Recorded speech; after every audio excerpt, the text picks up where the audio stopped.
Et là, tu rentres dans une salle d'audience. Exactement. On est convoqué à midi, on passe à 13h30, et donc nous entrons dans une salle qui est une jolie salle, mais qui m'a un peu fait penser en rentrant à, une sorte de conseil de discipline. C'est-à-dire qu'en fait, vous avez 4 tables qui sont disposées en U, vous avez le greffier à gauche, les 3 juges en face, le procureur à droite, et donc vous êtes là à défendre votre situation.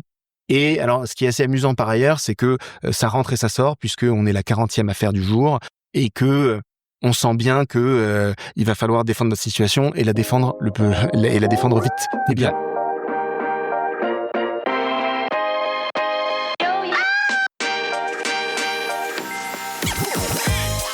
Bonjour et bienvenue parmi les Digital Doers, le podcast qui donne la parole aux décideurs de l'écosystème retail et e-commerce. Depuis 2020, avec mon partenaire, l'événement One-to-One Retail e-commerce qui se tient en mars à Monaco, nous tâchons de vous faire partager les visions et les retours d'expérience des leaders de notre secteur. J'ai le plaisir d'être avec Sonia Mamin, directrice de l'événement. Alors bonjour Sonia, peux-tu nous présenter le One-to-One en quelques mots ? Bonjour Cyril, le One-to-One Retail e-commerce réunit depuis 2011 la communauté des décideurs de l'écosystème à Monaco pendant 3 jours et à huis clos. Le concept est simple, ce sont des rendez-vous business entre prestataires de solutions et les C-level, agrémentés de moments de networking. Effectivement, le one-to-one est réellement un rendez-vous incontournable. C'est également des keynotes et des conférences d'exception. Effectivement, nous avons beaucoup de contenu de grande qualité avec des intervenants triés sur le volet pour aborder des sujets d'actualité, donner de l'inspiration et partager des retours d'expérience. Merci Sonia pour cette rapide présentation. Pour en savoir plus, comment doit-on faire ? C'est ultra simple. Vous allez directement sur le site internet du One-to-One Monaco ou vous suivez notre page LinkedIn pour en savoir plus. Merci Sonia, à très bientôt à Monaco et d'ici là en audio, toujours sans coupure. Il y a des sujets dont personne ne parle, des zones d'ombre que l'écosystème préfère contourner, des réalités que l'on tait par pudeur ou par peur.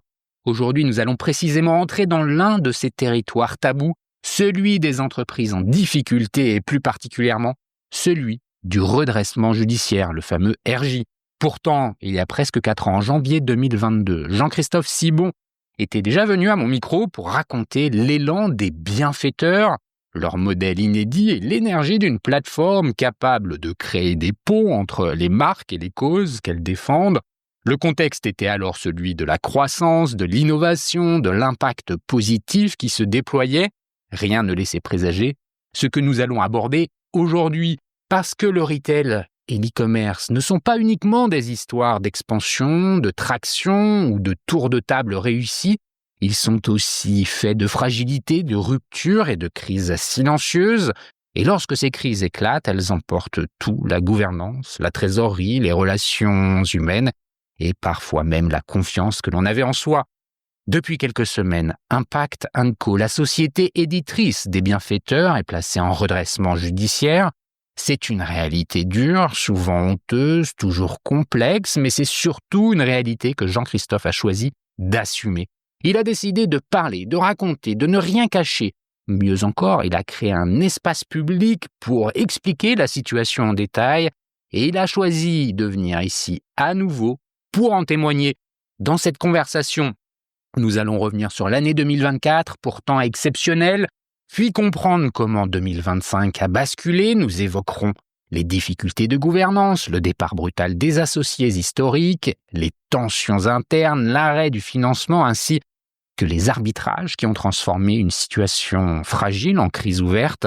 Ensuite, nous décrirons la mécanique réelle d'un redressement judiciaire, ses règles, ses garde-fous, ses absurdités aussi, et surtout, nous écouterons l'homme derrière la fonction, celui qui se bat pour préserver une activité, des emplois, des partenaires et des causes. Cet épisode n'est pas un épisode comme les autres. Il dit la vérité, il montre ce que beaucoup vivent en silence. Il dédramatise un dispositif conçu pour sauver plutôt que pour punir. Et il rappelle enfin que l'entrepreneuriat n'est pas un récit linéaire, mais une succession d'épreuves auxquelles chacun tente, autant que possible, de rester fidèle à ses valeurs. Bienvenue dans cette discussion essentielle. Mais avant de commencer, Jean-Christophe, est-ce que tu peux te représenter et nous représenter les bienfaiteurs ? Bonjour Cyril, et d'abord, merci de me recevoir et merci pour cette belle présentation que je vais compléter. En effet, je suis Jean-Christophe Sibon, j'ai 42 ans, je suis l'heureux papa de 4 enfants et je suis depuis 4 mois le président de la société Impact & Co, dont tu as abondamment parlé déjà, qui est la société éditrice de l'application Les Bienfaiteurs que tout un chacun peut trouver sur l'Apple Store et sur le Play Store. Donc les bienfaiteurs, je l'ai vaguement présenté. Est-ce que tu peux juste nous en dire un peu plus, même s'il y a un épisode qui est consacré, juste pour ceux qui découvrent les bienfaiteurs, rappeler la proposition de valeur en quelques mots? Je la rappelle, tout en ne voulant pas décourager les auditeurs d'aller écouter le premier épisode. Donc les bienfaiteurs, c'est assez simple. C'est une application de vente privée. Le principe, il est extrêmement facile à comprendre. L'objectif, c'est de proposer à notre communauté de clients, de clientes, une large sélection de marques des univers de la mode, de la maison, du lifestyle, de marques qui souhaitent s'engager pendant quelques jours au soutien de causes. Le principe, il est très simple pour les marques également. Chaque marque qui vient chez nous propose une sélection de ses meilleurs produits, d'anciennes collections nouvelles, et choisit une cause parmi celles de notre portefeuille qui résonne le plus avec ses valeurs et choisit de la mettre à l'honneur dans le cadre de la collaboration sur notre site et sur notre application. À l'issue de la vente, la marque reverse un don à la cause qu'elle a choisie dans le cadre de l'opération. Bon, merci pour cette précision. Je pense qu'il était important que cette proposition de valeur soit un minimum réexpliquée en début d'entretien pour que tout le monde ait les mêmes informations de départ. Maintenant, je vais te poser la question de façon très simple. Pourquoi est-ce que tu as décidé de t'exprimer publiquement sur le redressement judiciaire de l'entreprise, alors que la plupart des entrepreneurs préfèrent se taire par rapport à ça? Écoute, plusieurs raisons m'ont amené à accepter ton invitation. Il y en a d'autres que je veux d'abord mettre en avant. La première, c'est que je suis aujourd'hui dirigeant d'une entité qui est dans une situation en effet compliquée, et cette situation compliquée impacte les différents partenaires avec qui elle a travaillé dans le passé. Et je souhaite pouvoir, à ton micro, présenter des explications, présenter également des excuses et donner une direction à l'ensemble des partenaires. Parler à ton micro, ça me donne l'occasion de parler d'une seule voix à l'ensemble, salariés, marques, causes, représentants de l'État, etc. Et avoir donc la possibilité de donner ma vérité. La deuxième raison, elle va au-delà de la situation particulière d'Impact & Co sur laquelle on va abondamment revenir. Tu l'as dit dans ton introduction, moi je souhaite également dédramatiser la phase par laquelle nous passons. Et ce faisant, je veux aussi me faire le porte-voix de tous ces entrepreneurs qui sont en difficulté, qui, comme moi, se battent pour la survie de leur société, qui, comme moi, se battent pour pouvoir effectivement exécuter les opérations sans nécessairement pouvoir se payer. On est nombreux aujourd'hui dans cette situation, et je souhaite aussi leur rendre hommage en venant à ton micro. Jean-Christophe, on s'est contacté cet été, tu m'as recontacté cet été, tu m'as fait part des changements qu'il y avait chez les bienfaiteurs, le besoin de financement, on va revenir sur tout ça, et puis le besoin de trouver un nouvel allant après le départ de deux de tes associés. Et je t'avais proposé d'enregistrer un épisode justement pour faire un peu le point 4 ans après. Et puis quand on a dû prendre date, tu m'as dit attends, il y a des nouveautés, voilà un peu ce qui se passe. En fait, on va demander un redressement judiciaire au tribunal de commerce de Paris. Mais j'ai envie d'en parler. Cette transparence, c'est un choix de communication, c'est un choix stratégique, c'est comment elle a été décidée? Est-ce que tu as été tout seul? Est-ce que tu en as parlé? Je te dis ça alors que j'ai des éléments de réponse parce qu'on l'a évoqué ensemble par téléphone, mais j'aimerais que tu les formalises. Comment, dans ta tête, cette transparence a pris forme? Eh bien, c'est extrêmement simple. Aujourd'hui, nous avons fait le choix de demander l'ouverture de cette procédure. Le tribunal a examiné notre dossier et l'a accepté. Je tiens à dire au passage que ce n'est pas quelque chose qui est acquis d'avance. Vous arrivez au tribunal de commerce avec un filet, vous exposez la situation de votre passif, les fondamentaux économiques, le contexte de l'entreprise. Le tribunal peut très bien décider, à la lecture des éléments, de dire « Très bien, merci monsieur, liquidation ». Auquel cas, l'entreprise ferme, les salariés sont licenciés et tous les partenaires sont plantés ou en tout cas planté à hauteur de ce que la société n'est pas capable de générer comme actif dans le cadre de sa liquidation. J'ai choisi de rentrer dans cette procédure, j'ai choisi d'en parler avec pour méthode la transparence, pour une raison extrêmement simple. En tant que chef d'entreprise aujourd'hui, je me sens redevable vis-à-vis de l'ensemble de l'écosystème avec lequel nous avons travaillé pendant 5 ans. Nous avons construit une magnifique entreprise, un magnifique projet. Je pense que les plus belles heures de ce projet sont encore devant, mais aujourd'hui, nous sommes dans la situation d'une voiture en panne d'essence et notre fragilité embarque aussi celle de nos partenaires. Et donc, je considère que pour construire la suite, l'ingrédient de base, c'est la transparence. Ok, c'est très clair et c'est louable. Et justement, comment finalement ton écosystème réagit par rapport à cette transparence et c'est inhabituel, je pense que tu en es bien conscient. Les premières réactions, parce que là on fait un exercice public, mais il y a déjà eu finalement, j'imagine, des contacts avec les différents partenaires de ton écosystème. Tu ne leur as rien caché. C'est quoi les premières réactions ? Alors d'abord, permets-moi de te partager que c'est une nouvelle qui est plus difficile à diffuser d'un point de vue purement technique qu'on ne peut se l'imaginer en première intuition. C'est-à-dire qu'encore aujourd'hui, on a des marques qui recontactent notre équipe au sujet d'une facture ou d'une autre, et en l'occurrence, qui ne sont pas au courant que la procédure a été ouverte, alors qu'on en est déjà à plusieurs emails, plusieurs communiqués.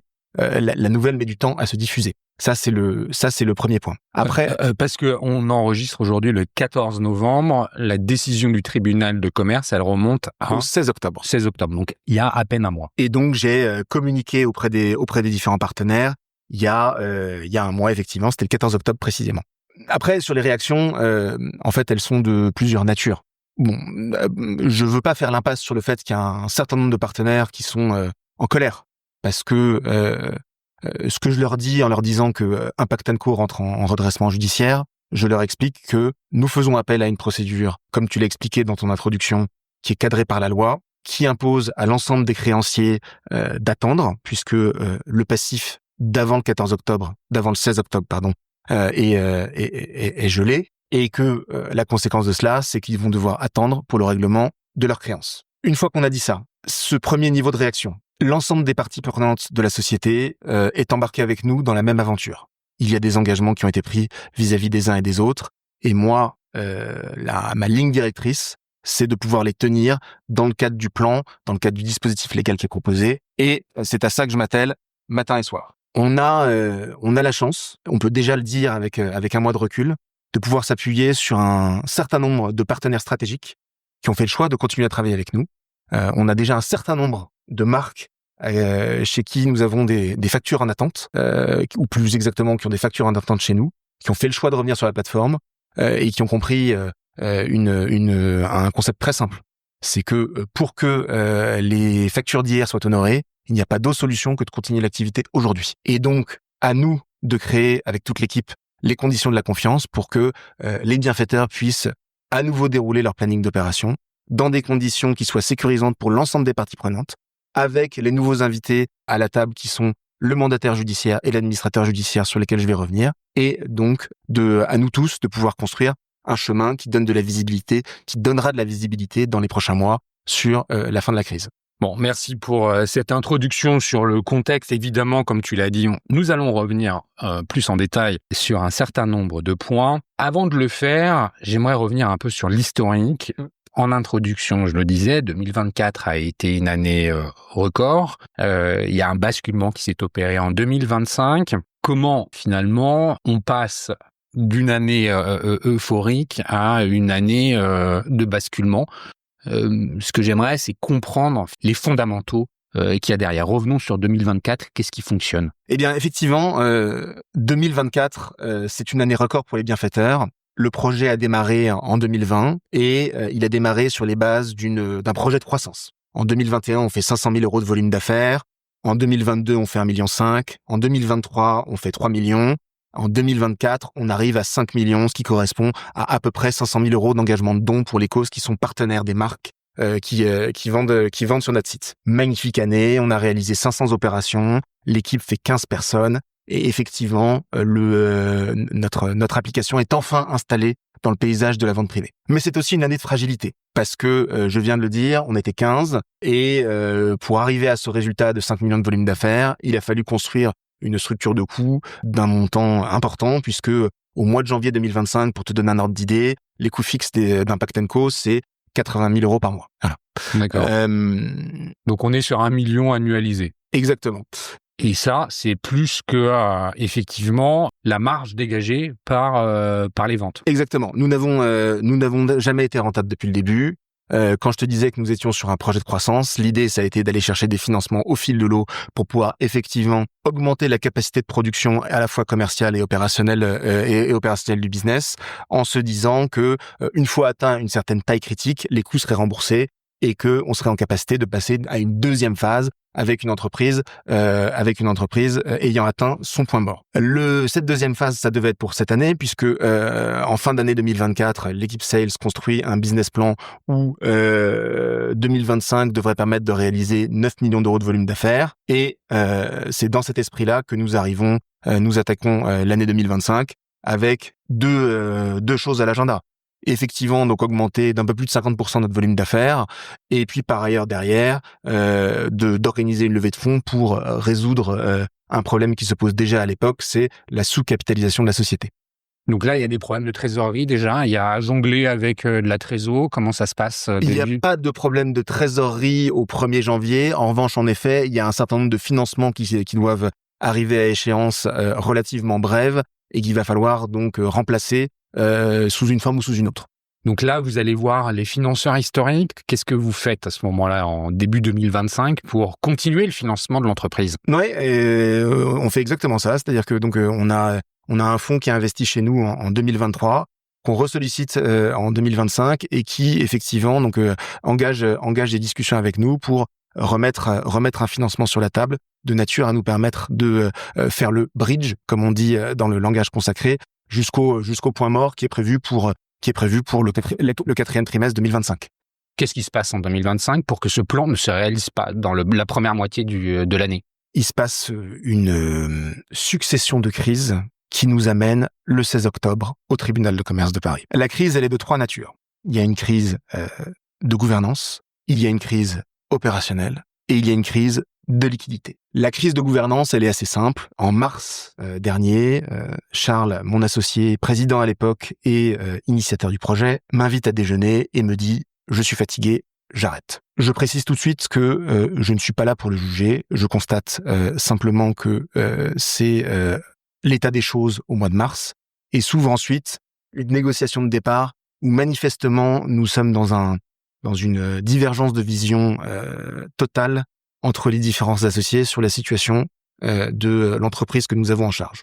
Moi, je considère que une entreprise dont on sait en janvier qu'elle est sous-capitalisée et qu'elle doit faire plus 50% de volume d'affaires à minima pour atteindre son point mort, je considère que c'est une entreprise qui est en situation d'extrême fragilité et dont la reprise n'est possible qu'à la condition de se mettre d'accord sur un protocole où les associés sortants s'en vont sans rien réclamer. Ce n'est pas le point de vue de tous.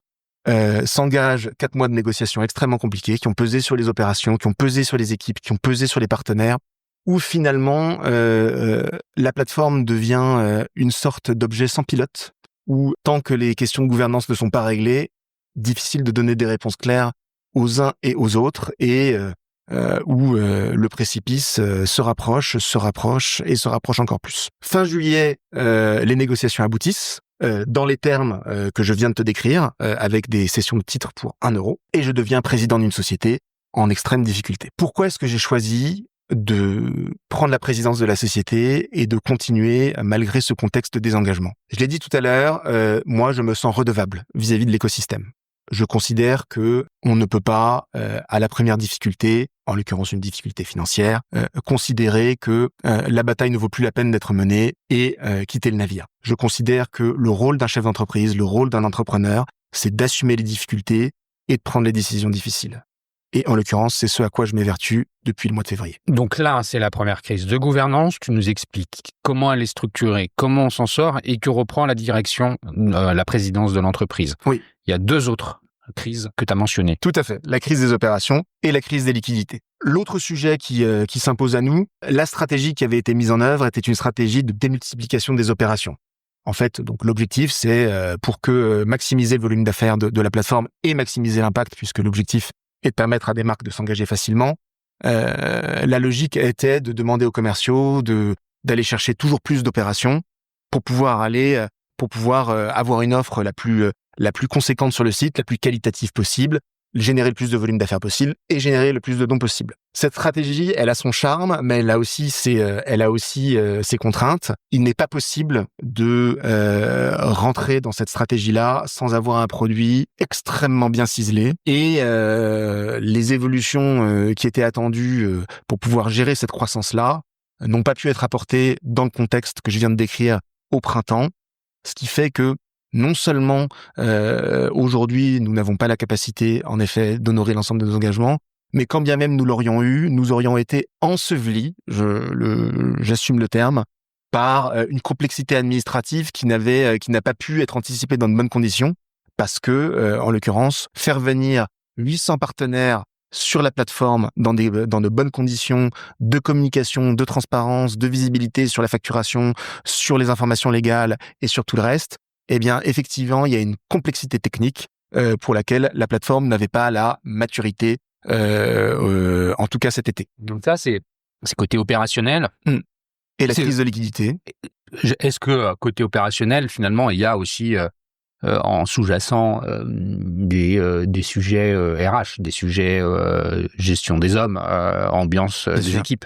Ça a été sans doute l'un des aspects les plus difficiles de l'année, c'est que effectivement quand vous vous retrouvez dans la situation du désengagement d'un associé, désengagement visible avant même que sa communication soit faite, il faut gérer les incertitudes auprès des équipes et maintenir la valeur cardinale du fonctionnement d'une entreprise, c'est la confiance. C'est un sujet sur lequel j'ai déployé une énergie certaine au premier semestre, puisque c'était la viabilité même de la société qui était questionnée par ce départ.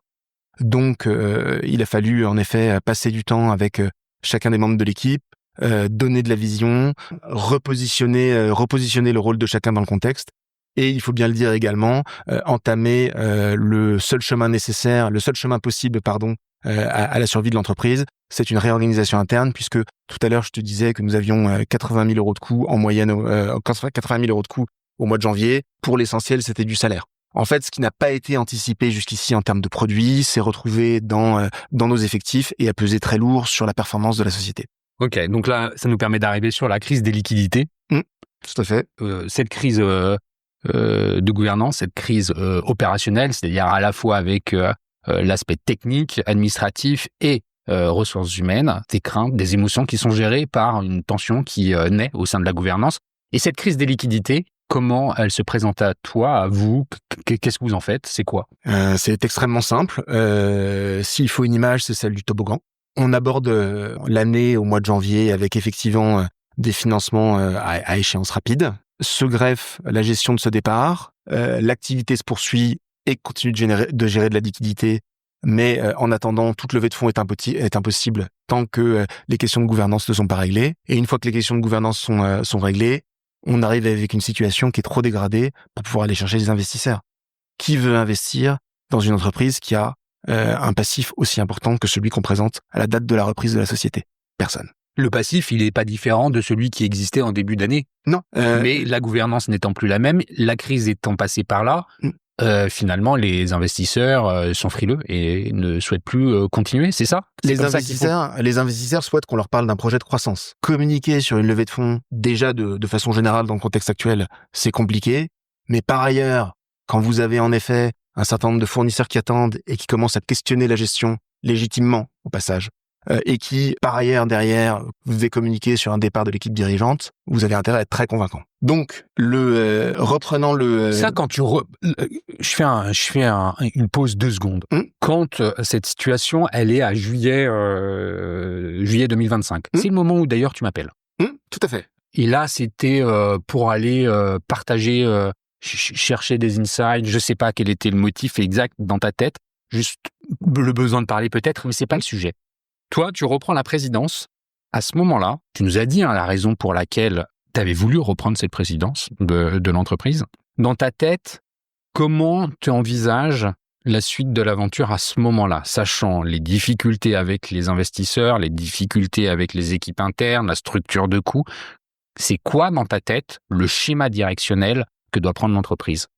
Alors, il est assez simple. Donc, effectivement, au moment de reprendre la société, je pars du principe que notre actionnaire historique va pouvoir réinvestir. Et je pars du principe que on va pouvoir construire un tour avec son réengagement et un certain nombre d'acteurs, business angels, family office, qui pourront se greffer dans le cadre de cette opération, sur la qualité du projet, sur la perspective et sur la nouvelle organisation que je cherche à mettre en place. Voilà, c'est ça ce que je voulais le point sur lequel je voulais aussi aller, c'est donc tu as ce plan-là, mais qui est en fait assis sur une réorganisation Tout à fait. à la fois de l'entreprise, des coûts, des hommes, une structure finalement assez assainie, je sais pas si c'est le bon mot. Tout à fait.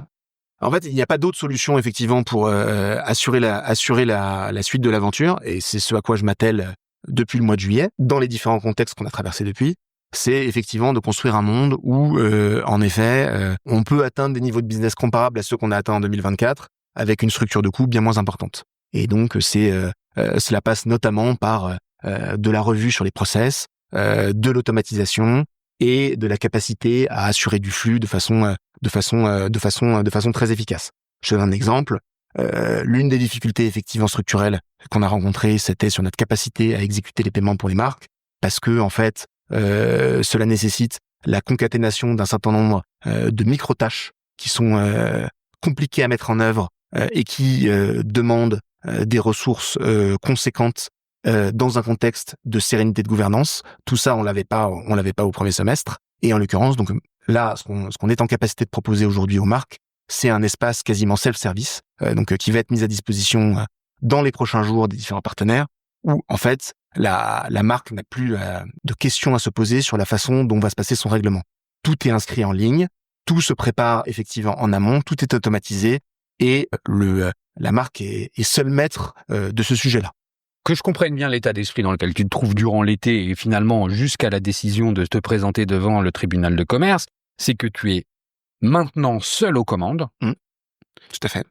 Ça, c'est quand même un paradigme nouveau, à gérer de front à la fois la réorganisation de l'entreprise, les aspects très opérationnels de l'entreprise et le financement de l'entreprise, c'est-à-dire aller voir les banques, les investisseurs pour pouvoir continuer à vivre. Exactement. À quel moment tu te rends compte et qu'est-ce qui te fait prendre conscience que tu vas pas y arriver?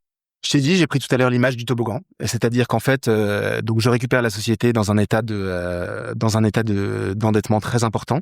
Ma stratégie, elle est à 2 étages. La première, c'est effectivement de sécuriser des apports en new money, et la deuxième, c'est de discuter avec les différents fournisseurs pour leur demander de patienter. En août, en septembre, on demande aux différentes marques de mettre en place des échéanciers, qu'on arrive d'ailleurs à formaliser pour bon nombre d'entre eux. Mais en l'occurrence, ça ne peut pas fonctionner uniquement avec des échéanciers s'il n'y a pas d'apport en new money. Il faut les deux. Dans le contexte dans lequel Parce que là, le contexte, tu parlais de 80 000 euros mensuels de frais fixes, là, t'es passé à 40. À 40. Donc, on a déjà divisé par 2. Ouais. Dans un contexte où je ne me paye plus depuis le mois de février. Parce que je le dis au passage, tout à l'heure quand j'exprimais me sentir redevable, en l'occurrence le sujet, c'est effectivement d'être en capacité de servir les uns et les autres dans le bon rang. Voilà. C'est hyper important ce que tu viens de dire. Tu as accepté de ne plus te rémunérer depuis déjà le début de l'année. 8 mois. Oui, tout à fait. Et attends, je fais une pause là-dessus. Forcément, ça a une conséquence sur ta vie personnelle. Tout à fait. C'est aussi un point qui a souligné Jean-Christophe. C'est-à-dire qu'il y a ta vie d'entrepreneur et il y a aussi une incidence personnelle. Ne plus avoir de rémunération, ça veut dire qu'il faut aller pomper dans le capital, il faut, je sais pas, peut-être quand ton épouse travaille, excuse-moi d'être un peu trivial, mais on rentre dans quelque chose qui est très concret. L'entrepreneur, là, il fait plus que mouiller sa chemise. Tout à fait. C'est bien parce que tu as cité la personne derrière qui est tout le plan de redressement que je cherche à mettre en œuvre. Et cette personne, c'est ma femme. Évidemment qu'aujourd'hui, le quotidien en tant qu'entrepreneur n'est pas simple, Mais en l'occurrence, je ne suis pas venu à ton micro pour me plaindre. Moi, je suis venu pour assumer. La société était dans l'état que je t'ai décrit au mois de juillet quand j'en ai récupéré la présidence. Mais assumer, Jean-Christophe, tu le fais vraiment bien et j'ai beaucoup de respect pour ce que tu fais. Cependant, tu ne peux pas ignorer les conséquences dans ta communication sur ta vie aussi perso. Et tu viens de le dire, c'est finalement une décision de couple que d'avancer dans Tout à fait. dans cette démarche-là. Tout à fait. Tu l'as dit en introduction, après que j'ai lu mon introduction, vous avez 4 enfants. Oui, exactement. Donc les conséquences, elles sont là. Et ça veut dire aussi que ça prouve l'engagement qu'elle tient dans l'entreprise. Cet aspect perso. Et j'ai pas l'habitude d'aller sur le côté perso. On est une seule personne. Mais là, c'est pas possible de pas l'évoquer. Ah ben, toute la conversation qu'on a aujourd'hui, tout cela serait impossible sans elle. C'est sûr. Parce que concrètement, qu'est-ce que ça veut dire ? Ça veut dire qu'effectivement, il y a un certain nombre de revenus qui ne rentrent plus puisque je ne suis plus en mesure de me rémunérer. Ça veut dire aussi que je suis dans un combat qui est total aujourd'hui pour la survie de l'entreprise. Quand je parle de combat total, ça veut dire en effet 7 jours sur 7, souvent la nuit. Ça veut dire concrètement que ma femme est partie en vacances sans mes enfants. Non, sans toi. Sans toi, sans moi. Qu'elle se retrouve plus seule à assumer 4 enfants. Exactement. C'est ça concrètement que ça veut dire. Mais encore une fois, je ne viens pas à ce micro. Non, mais je sais bien, on a bien compris ta démarche qui est la tienne. T'es pas en train de venir ni te plaindre, ni faire procureur de quoi que ce soit. Oui.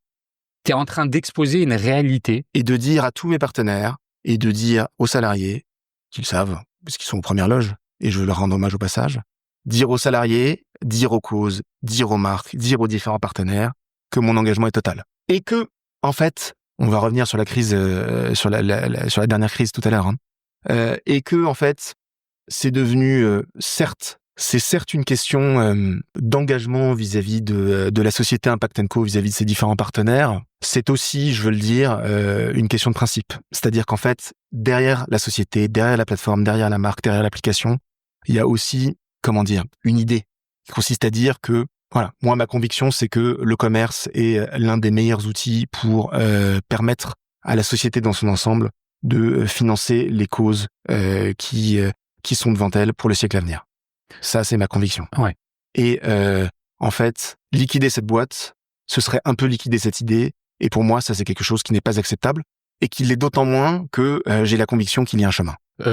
J'en suis bien convaincu. Je reviens, excuse-moi, un peu en arrière. On est à la fin de l'été et tu constates que finalement, le plan que tu avais en tête au début de l'été en reprenant la boîte, il va pas être possible de le mettre en place. Exactement. De le déployer. Tout à fait. Quel est le moment? Est-ce qu'il y a un moment ou pas où tu poses ce constat-là? Ou qu'est-ce qui fait que tu poses ce constat-là? Et en fait, ce que j'aimerais, c'est comprendre la démarche intellectuelle qui t'a amené au constat qu'il n'était pas possible de faire autrement que de te rendre devant le tribunal de commerce de Paris pour demander un redressement judiciaire. Alors, je vais te faire une réponse à plusieurs étages. Bon, la première, le premier étage, c'est l'étage juridique. La société était objectivement en cessation de paiement. Une société qui est en cessation de paiement, sa place, c'est au tribunal de commerce. Comment est-ce que nous en sommes arrivés là? Alors, nous avions bien avancé sur les négociations avec les différents fournisseurs pour avoir des échéanciers, mais comme je l'ai dit, nous n'avons pas réussi à faire venir du new money, et donc nous étions en incapacité de tenir les premières échéances des échéanciers qui avaient été construits.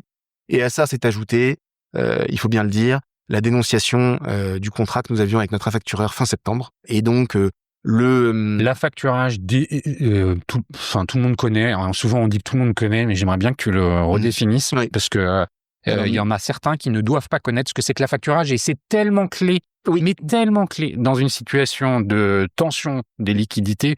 Je veux bien que tu nous expliques en 2 secondes ce que c'est. Alors, écoutez, c'est très simple. L'affacturage, c'est une solution qui permet de porter les factures de ses fournisseurs ou de ses clients et de les échanger contre de la trésorerie supplémentaire pendant quelques mois.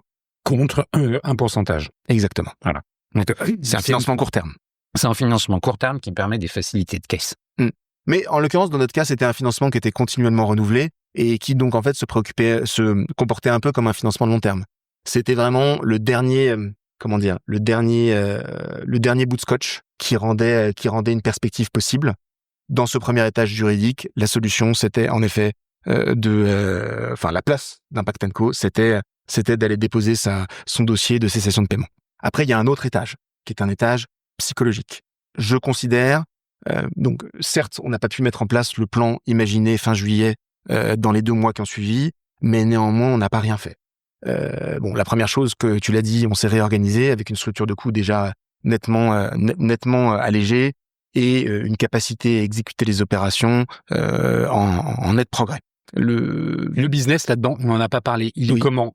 Tu arrives à le maintenir par rapport aux objectifs, par rapport à l'année d'avant? C'est en régression? C'est quoi la réalité des volumes de vente? Alors, on a fait le choix, dans le cadre du plan de restructuration, de couper les dépenses marketing. Et du coup, on assume le fait d'avoir un niveau de business nettement moins élevé que celui qu'on avait l'année dernière, mais aussi des marges nettement meilleures, mais pas encore positives.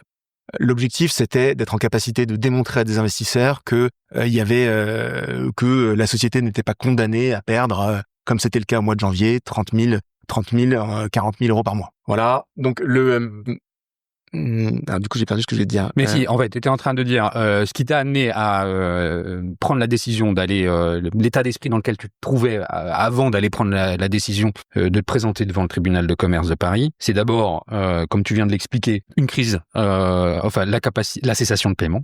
Oui, donc c'était l'étage juridique, effectivement. Après, donc il y a l'étage psychologique. Donc on n'a pas rien fait effectivement pendant ces 2 mois. Donc moi, je mobilise mon réseau et pour trouver des nouveaux investisseurs. Et j'ai déjà un premier étage de Love Money de l'ordre de 200 000 euros qui se dessine avec des gens de mon réseau personnel qui sont prêts à investir sur moi, sur le projet et sur la stratégie que je souhaite mettre en œuvre. Mon problème, c'est que 200 000 euros pour assurer la continuité de l'entreprise, c'est insuffisant. Moi, je considère à l'époque que j'ai besoin d'1 million.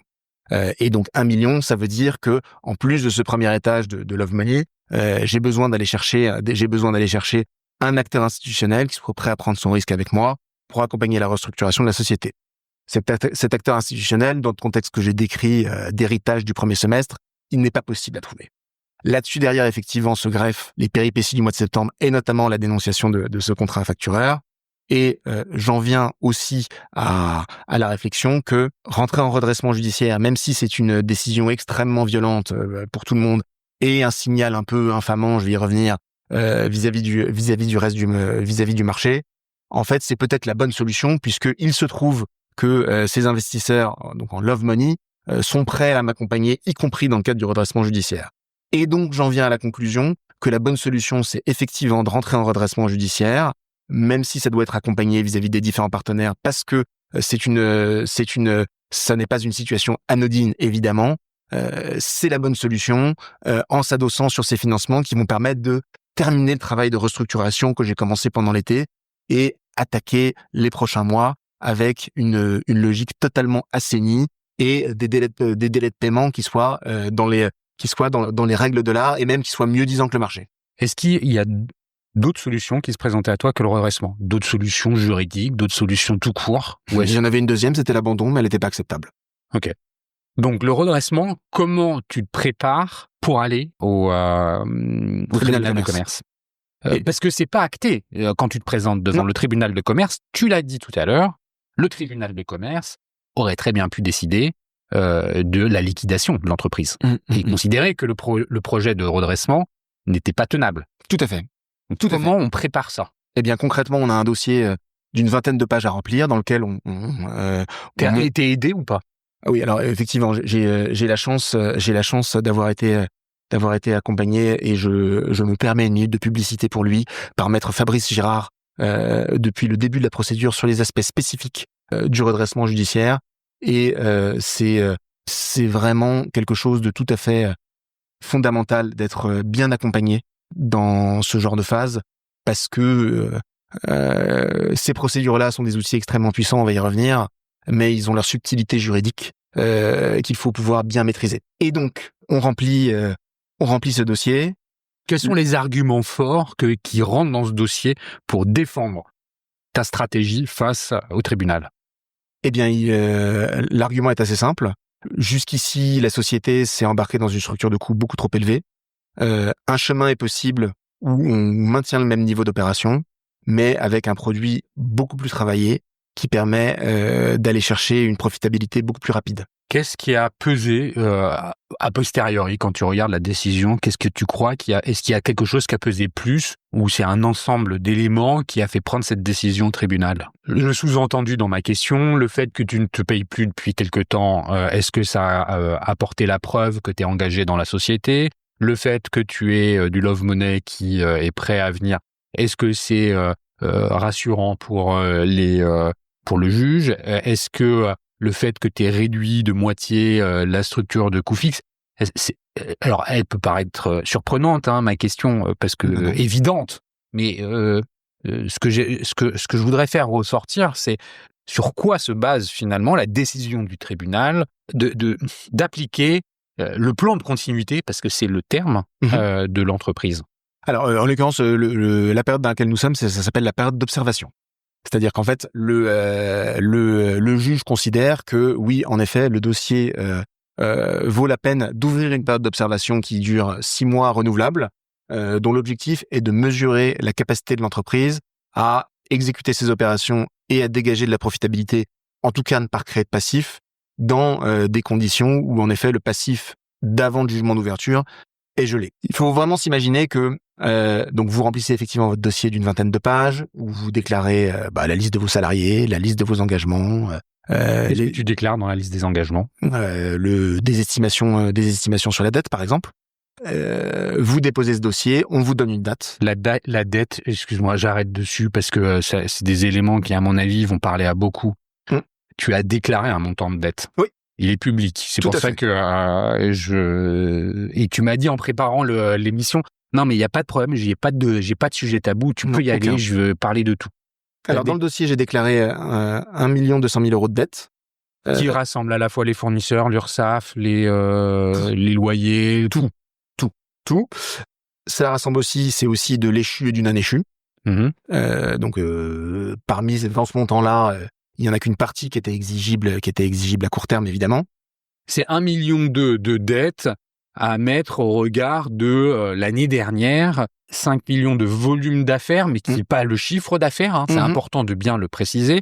Je sais pas quel est le chiffre d'affaires déclaré. C'est quoi? 3,3. Donc 3,3 millions et 1,2 million de dettes. Est-ce que c'est intelligent de comparer ces deux montants? Oui, tout à fait. Parce qu'en fait, le truc, c'est que ce qu'il faut bien comprendre, c'est que je reprends mon image de la panne d'essence. C'est-à-dire qu'en fait, le montant peut paraître très important, évidemment. Maintenant, il ne correspond que à un trimestre de chiffre d'affaires de 2024. Donc, je pense que c'est ce ratio qui est retenu. C'est ce ratio qui a convaincu le tribunal, en plus de tous les éléments que tu as évoqués, puisqu'effectivement, en fait, quand vous arrivez, il faut vraiment s'imaginer le tribunal de façon vous arrivez dans un bel immeuble, dans un beau bâti qui est Quai de Corse, un bâtiment Second Empire. Vous arrivez dans une salle. Le tribunal de commerce, pour ceux qui ne le visualisent pas, c'est effectivement un gros bâtiment sur l'île de la Cité, Quai de Corse. Exactement. Très haut sous plafond. Oui. Magnifique volume. Voilà. Magnifique tout court, en l'occurrence. En face, comment s'appelle la place? C'est place de... non, ça c'est de l'autre côté. C'est de l'autre côté. Ok. Là, et là, tu rentres dans une salle d'audience. Exactement. On est convoqué à midi, on passe à 13h30, et donc nous entrons dans une salle qui est une jolie salle, mais qui m'a un peu fait penser en rentrant à une sorte de conseil de discipline. C'est-à-dire qu'en fait, vous avez 4 tables qui sont disposées en U, vous avez le greffier à gauche, les 3 juges en face, le procureur à droite, et donc vous êtes là à défendre votre situation. Et alors, ce qui est assez amusant par ailleurs, c'est que ça rentre et ça sort, puisqu'on est la 40e affaire du jour, et que on sent bien que il va falloir défendre notre situation et la défendre vite. Eh bien, tu arrives avec ton avocat? Non, j'arrive avec la représentante des salariés et donc qui est là aussi et qui est amené à s'exprimer sur la situation. Pourquoi pas l'avocat? En l'occurrence parce que il n'était pas dispo tout simplement et puis c'était pas nécessaire. On a calé ensemble ce qu'on avait envie de dire au tribunal. Et il n'y avait pas de besoin particulier. D'accord. Donc, le tribunal a reçu le dossier administratif de la Exactement. demande de redressement judiciaire. Tout à fait. Il l'a étudié. Le délai, il est rapide entre le moment où tu envoies le dossier et le moment où tu as l'audience? 2 semaines en moyenne. Oui, c'est assez rapide. Et tu défends le dossier, les arguments qui se trouvent dans le dossier. 2 semaines en moyenne, mais à force d'insistance, moi j'ai réussi à obtenir une date assez rapide, la semaine suivante, pour une raison extrêmement simple, c'est que à partir du moment où les faits étaient constatés et qu'il fallait passer par la procédure de redressement, autant y rentrer le plus vite possible. Parce que, en fait, chaque jour qui passait, c'était des jours sous l'ancien système, et on voyait bien que l'ancien système, donc le système traditionnel, où l'entreprise est, comme on dit dans le langage consacré, in bonis, il n'y avait pas de chemin.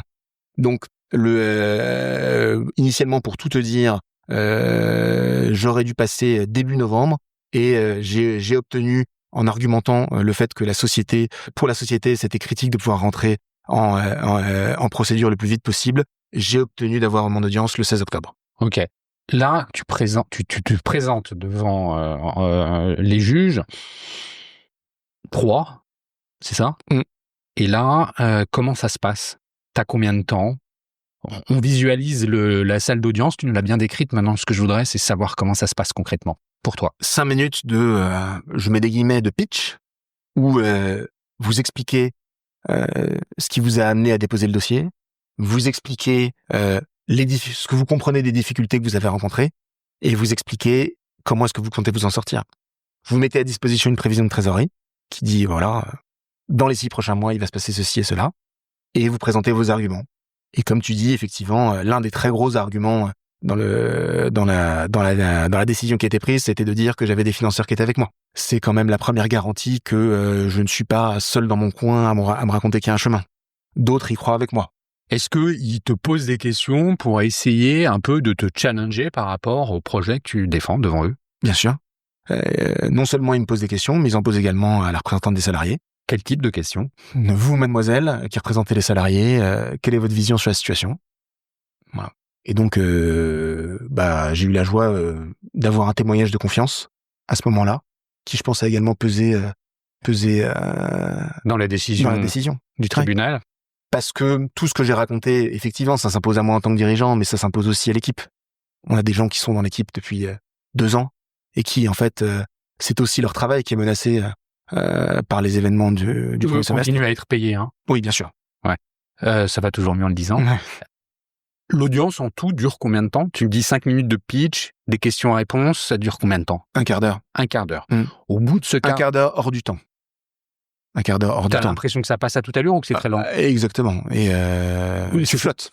Ça, en 2 secondes, t'as l'impression que t'as pas eu le temps de dire tout ce que t'aurais aimé vouloir dire. Non, si, j'ai eu le sentiment de dire, d'avoir dit tout ce que je voulais dire, mais c'est vrai que vous arrivez en fait avec presque 5 ans de travail dans le panier, et en fait vous attendez que la personne en face lève le pouce dans une direction ou dans une autre, liquidation ou redressement, et évidemment quand la personne vous dit, je cite, moi je n'ai pas d'objection à ce qu'on ouvre une procédure de redressement, et ça tu l'entends à la fin de l'audience. Exactement. Donc, t'es fixé en sortant du tribunal de commerce, tu sais. Exactement. Et ça, je tiens à le dire, c'est le premier pas vers l'espérance. C'est-à-dire que le tribunal accepte de mettre la société sous sa protection pour lui permettre de construire un avenir avec elle, avec ses partenaires, avec ses salariés. C'est quoi l'émotion que t'as quand tu sors?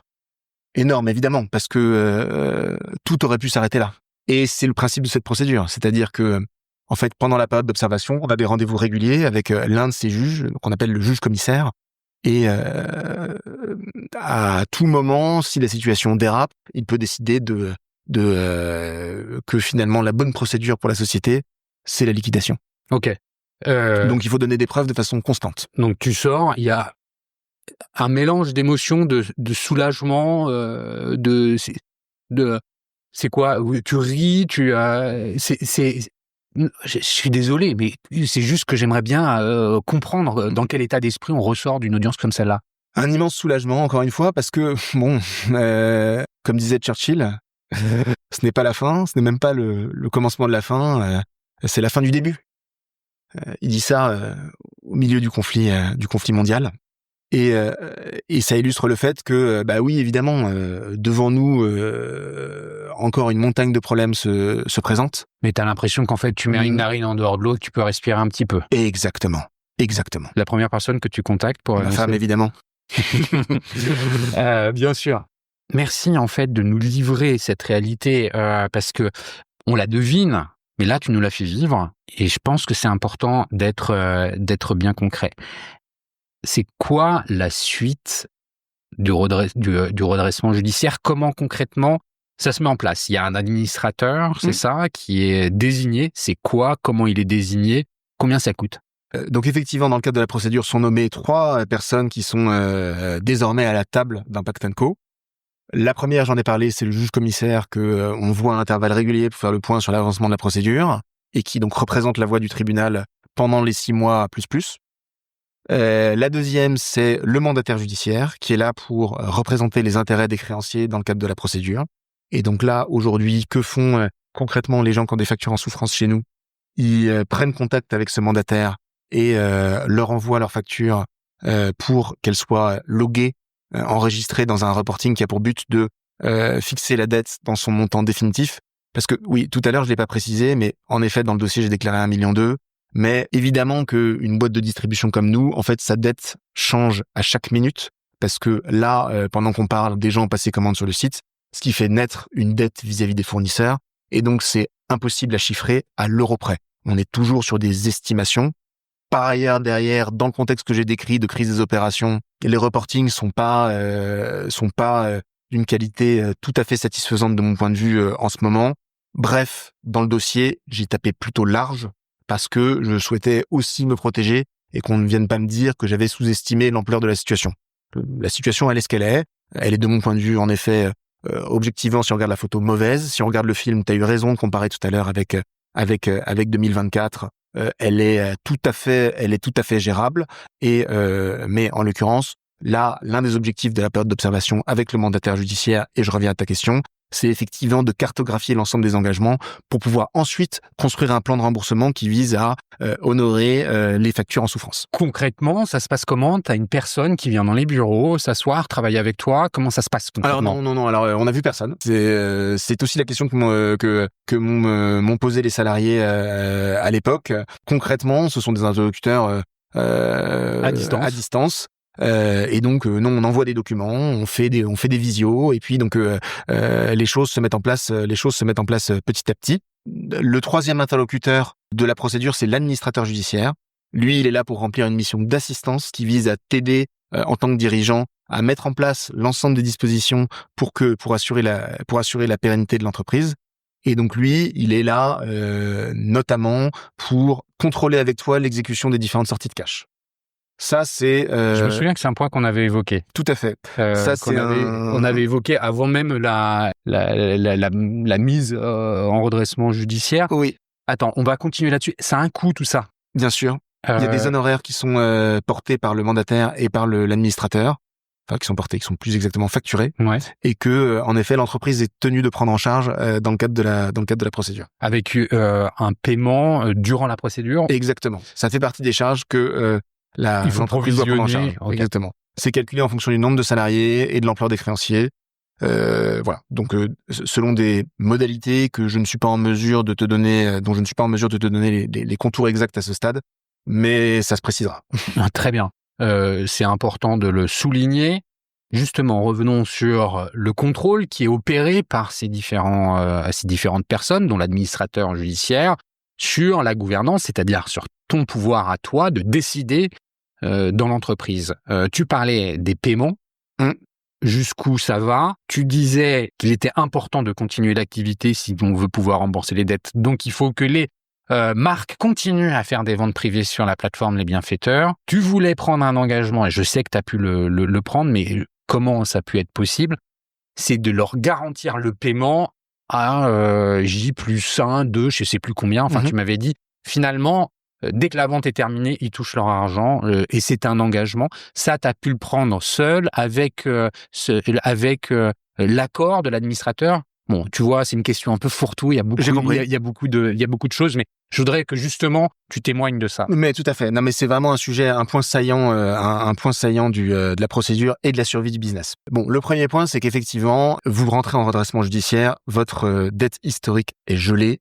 C'est évidemment une protection qui est énorme parce que, en effet, grâce à cela, vous pouvez, en effet, je reprends ton expression, sortir une narine de l'eau et mettre en place tous les dispositifs dont vous avez besoin pour pouvoir assurer la pérennité de l'entreprise sur le long terme. Mais cette protection, elle a une contrepartie. La contrepartie, c'est que en tant que dirigeant aujourd'hui, je ne peux plus faire sortir 1 euro de la société sans avoir la validation explicite, formelle de l'administrateur. Concrètement, je ne peux plus me servir des comptes bancaires classiques de la société. J'ai ouvert un compte dans une banque spécialisée qui s'appelle Thémis. Et quand il s'agit de régler les marques, il faut soumettre des virements exactement comme on le fait dans des banques habituelles, sauf qu'il faut une deuxième signature, celle de l'administrateur judiciaire, qui a notre dossier et puis tous les autres. Donc voilà, il y a une temporalité qui est plus du tout la même, là où chez Conto, on pouvait faire des virements en temps réel. Donc ça, c'est un premier point. Le deuxième point, c'est que en effet, donc l'une des conditions de survie de l'entreprise, c'est justement de garantir les ventes. Exactement, c'est la capacité à continuer à exécuter les ventes. C'est une question qui est revenue assez souvent chez certains partenaires. Vous n'avez pas pu me payer, mais vous continuez à faire des ventes. Oui, en effet, on continue à faire des ventes pour une raison extrêmement simple, c'est que c'est notre métier. Et que, en l'occurrence, le problème de la situation précédente, ça n'était pas que nous faisions des ventes. C'est que nous faisions des ventes qui venaient derrière en face d'une structure de coût qui était inadaptée et qui faisait que progressivement, on a accumulé du retard fournisseur qui nous a amené le 16 octobre, quai de Corse. S'il n'y a plus de ventes sur le site aujourd'hui, il n'y a plus de business et plus personne ne sera remboursé. Donc, en effet, nous continuons les opérations, mais nous devons les continuer dans des conditions de sécurité maximales. Et effectivement, nous essayons d'être le mieux disant possible sur les règlements, partant du principe que aujourd'hui, les paiements qu'on adresse aux uns et aux autres sont donc validés par l'administrateur judiciaire. Et il y a un process effectivement à mettre en place pour que les choses soient exécutées dans de bonnes conditions. Je crois pouvoir dire sans me tromper que avec 4 semaines de recul, ça se passe plutôt bien. On va pouvoir être encore plus efficace, je pense, dans les prochaines semaines. Mais en fait, au-delà du contexte actuel avec l'administrateur judiciaire, j'en parlais un peu tout à l'heure, ce que je souhaite faire moi désormais, c'est mettre en place un système où la marque est, quand elle accède au bienfaiteur, est dans une dimension self-service de la construction de la vente jusqu'au règlement de ses factures. Et c'est d'abord ça l'enjeu. Il se trouve qu'effectivement, de façon conjoncturelle, il y a une relation avec, il y a une étape de validation supplémentaire avec l'administrateur judiciaire. Mais moi, je me projette déjà dans l'après, puisque, bon, je l'ai pas encore dit. Et là, donc les marques, elles sont bien payées directement, sans délai de 45, 60, non, en plus. En effet, elles sont, on verse des acomptes dans la foulée des opérations. Et on est en capacité à tenir nos délais de règlement, ce qu'on n'était plus capable de faire dans la situation précédente, embolisé qu'on était avec notre retard fournisseur. Ok, donc ça c'est quand même un élément très nouveau et qui est aussi rassurant pour les partenaires avec lesquels vous avez l'habitude de travailler. Tout à fait. En fait, disons que je voudrais faire de ce qui est dans la gestion précédente a été un irritant énorme, c'est-à-dire effectivement une difficulté à régler dans des délais raisonnables, qui fait que là où notre métier devrait être de convertir des stocks en cash, on a converti des stocks en créances douteuses. En fait, je voudrais en faire une zone d'excellence. C'est-à-dire que je vois les bienfaiteurs. Alors évidemment, les bienfaiteurs, l'objectif, c'est de mettre en place le système que j'ai décrit en début d'entretien, où les marques peuvent soutenir des causes de façon concrète et visible, certes, mais par ailleurs derrière, je considère que la mission des bienfaiteurs, c'est aussi de soutenir un écosystème de petits créateurs. On nous a beaucoup reproché là ces derniers temps d'avoir manqué de lisibilité sur la façon dont les paiements étaient orchestrés et même de payer les grandes marques plutôt que les petites. Moi, je veux vraiment démentir avec la plus grande fermeté ces croyances-là qui ont pu se répandre dans des conversations entre partenaires. Du 23 juillet au 16 octobre, je n'ai rien pu faire de mieux que de gérer la descente du toboggan. Et en l'occurrence, je crois pouvoir dire qu'en effet, à l'inverse, les petits, et je mets des guillemets en disant cela, ont été plutôt mieux traités que les grands. Dans un contexte, encore une fois, où de toute façon, la logique, elle est de pouvoir honorer tous les engagements de la société. C'est à ça que sert le redressement judiciaire. Ce n'est pas une fuite en avant, c'est en fait on demande. Oui, justement, c'est important que tu le soulignes, parce que là, en fait, on parle de la période d'observation dans laquelle tu te trouves et le fonctionnement de celle-là. La philosophie avec laquelle on fait un redressement judiciaire, c'est geler les dettes, c'est pas les annuler, et c'est important de le dire. Ça veut dire qu'il y a des échéanciers nouveaux, on va aller renégocier fournisseur par fournisseur le montant pour savoir si on peut le réduire, si on peut l'étaler. C'est comment ça se passe et qui prend ces décisions-là? Alors, renégocier fournisseur par fournisseur, ça c'était l'agenda du mois de septembre. C'est ce qu'on a fait effectivement. Donc c'est ce que je disais, la stratégie à deux jambes, aller chercher de l'argent et puis par ailleurs derrière, en effet, faire patienter les différents fournisseurs. Ça a été extrêmement compliqué à gérer face à la variété d'interlocuteurs qu'on avait devant nous et face surtout à l'impossibilité de pouvoir honorer les premières échéances qui devaient tomber en octobre. Donc, en l'occurrence, la logique du plan de redressement du redressement judiciaire, c'est de se dire que pendant ces 6 mois de période d'observation, en effet, l'actif est gelé, les dettes sont gelées, même si c'est douloureux. Et l'objectif, c'est de présenter au juge un plan d'appurement des dettes. Et je tiens à le dire, il n'y a pas un fournisseur A n'a pas vocation à être mieux traité qu'un fournisseur B.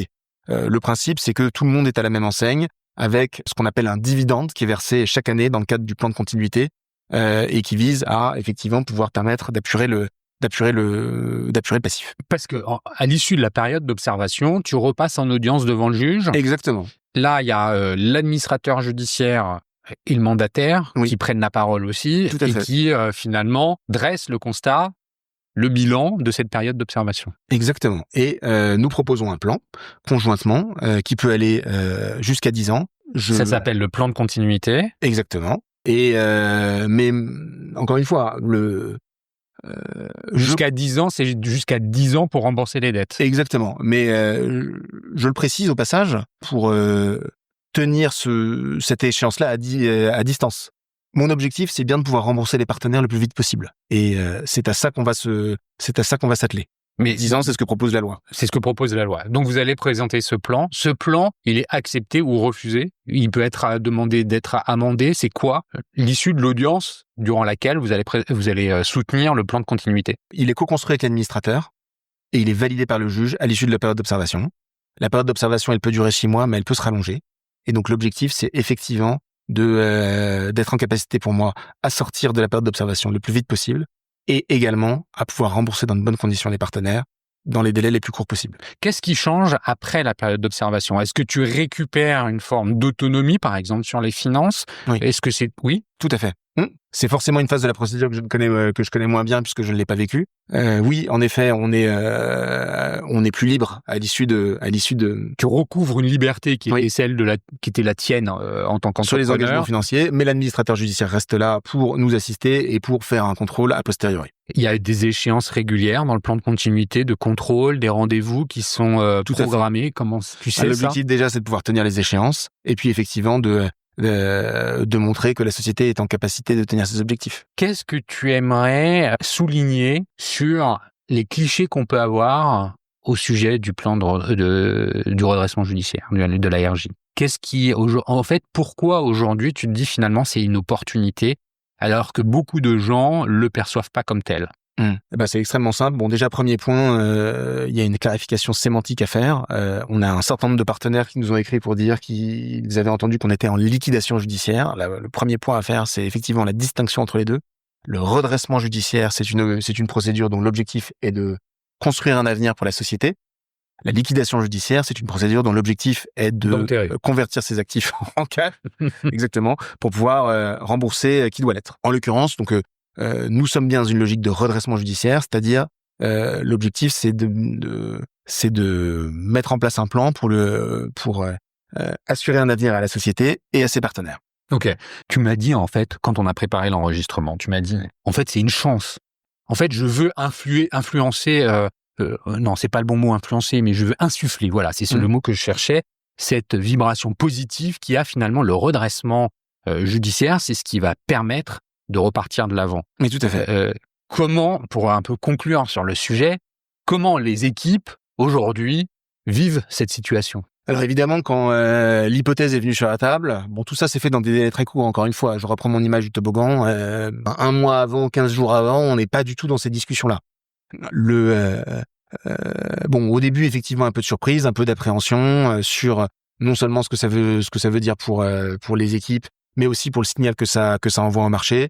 Donc la nécessité de faire beaucoup de pédagogie sur les tenants et les aboutissants des procédures et en fait une nouvelle vision à faire passer à l'ensemble des parties prenantes de l'entreprise. En fait, si j'ai fait le choix de me battre pour obtenir cette procédure-là, là où effectivement j'aurais pu dire c'est trop compliqué, j'arrête. C'est d'abord pour des questions de principe. Je l'ai déjà dit tout à l'heure. Il y a un chemin, il faut l'exécuter. Donc il y a un état d'esprit qui est quand même soudé, positif, combatif. Ouais, hyper combatif. Si on se projette un peu plus loin, 2026, 2027, l'idée c'est quoi? C'est que l'entreprise soit autofinancée, c'est arriver à un équilibre pour aller rechercher des financements. Est-ce que tu arrives déjà à avoir une idée de l'objectif un peu plus loin? Eh bien écoute, de mon point de vue c'est extrêmement simple. À court terme en effet on a besoin de nouveaux financements pour finaliser la réorganisation que j'ai souhaité mettre en œuvre dans le contexte de mon arrivée à la présidence. L'objectif, c'est à l'occasion de la sortie du plan d'observation, de boucler un nouveau tour de table qui aura pour but à la fois de commencer à rembourser de façon anticipée une partie des partenaires, mais également de construire une deuxième étape dans un contexte d'une entreprise avec des coûts assainis. Ok. En route vers la rentabilité. Exactement. C'est le prérequis. De toute façon, c'est la règle de la procédure. La règle de la procédure, il ne faut pas créer de passif supplémentaire. Écoute, Jean-Christophe, j'ai envie de te dire, ça fait déjà 1h15 qu'on enregistre. Un immense merci pour le témoignage que tu viens de nous livrer. Mais vraiment, je pense qu'il est unique. Il est en plus exclusif. Tu as une sincérité et une transparence totale dans les propos que tu nous partages. C'est hyper appréciable. Avant de conclure, quel serait ton mot de la fin? Qu'est-ce que tu as envie de dire? Qu'est-ce que tu as envie d'ajouter? Quel est le sujet sur lequel que tu as envie de souligner plus particulièrement? Eh bien, j'ai deux choses à dire. La première, je souhaite adresser à l'ensemble des parties prenantes de l'entreprise qui attendent encore des réponses chez nous dans le contexte de crise opérationnelle que j'ai décrit, les marques, les causes, les clients, que je suis désolé des difficultés par lesquelles la société est passée et que je suis pleinement engagé dans leur résolution. Et par ailleurs, je veux dire merci. Je veux dire merci à l'équipe qui restait engagée pendant toute cette période compliquée, qui, je pense, mériterait un master de gestion de crise par validation des acquis de l'expérience, et qui effectivement a tenu à l'heure où la maison brûlait. Je veux dire merci aux différents partenaires qui ont fait le choix de nous maintenir leur confiance et qui effectivement, et ils sont nombreux, et qui vont venir sur la plateforme au mois de novembre alors qu'ils ont des factures en attente. Je veux leur dire que ce sont les premiers à y avoir cru avec moi et avec l'équipe, et que à ça nous y sommes extrêmement sensibles. Et puis je veux remercier en fait tous les compagnons de route de cette année qui, il faut bien le dire, a été extrêmement éprouvante. Donc les différents conseils, les amis, les investisseurs, ils se reconnaîtront tous. Parce que l'un des secrets, c'est le message qu'on pourrait passer effectivement, c'est de surtout ne pas rester seul. Voilà. Ce qui fait qu'aujourd'hui, j'arrive avec la conviction chevillée au corps que le projet a les plus belles heures devant lui et que devant nous et que en fait que tu es toujours à bord et que tu es là pour pouvoir continuer à faire avancer la barre. C'est cet entourage qui me pousse, qui me porte. Voilà. Vraiment, l'ennemi de l'entrepreneur, plus que jamais dans ces conditions-là, c'est la solitude.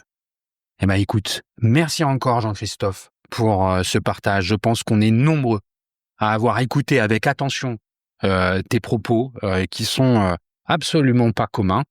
Merci sincèrement pour ça. Merci, chers auditeurs, pour la fidélité avec laquelle vous écoutez, pour les messages que vous me faites parvenir. Je vous invite évidemment à partager ce contenu qui est disponible sur toutes les plateformes d'écoute, sur YouTube, sur Apple Music, sur Spotify, Deezer, etc. Évidemment que vous pouvez retrouver sur le site lesdigitaldoers.com. N'hésitez pas à partager, c'est important.